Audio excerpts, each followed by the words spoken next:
మా అన్నని చంపింది మా వదినే. ఫోన్ కాల్స్ వచ్చినాయి, రాంగ్ కాల్స్ ఆమెకు ఎఫ్ఐఆర్స్ ఉన్నాయి. ఆ ఎఫ్ఐఆర్స్ వల్ల మా అన్నకు తెలిసి మా అన్న అడగడం వల్ల అది గొడవ చేసి పోలీసులకు ఫోన్ చేసింది.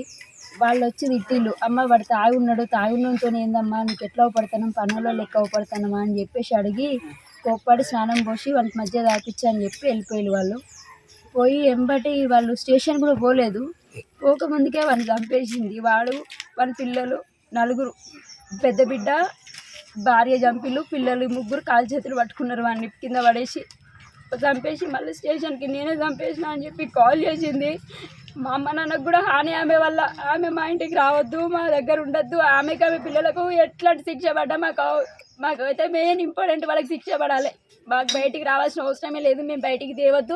ఎవరైనా బయటికి తీసుకొచ్చినట్టు తెలిస్తే మాకైతే మంచిగా ఉంటుంది. ఇక మాకు పెద్ద ఫ్యామిలీ, మా ఫ్యామిలీ నుండి దూరం చేసి ఒంటరిని చేసి చంపేసింది. ఆ దిక్కులేని సాగు చేసింది మా అన్నది.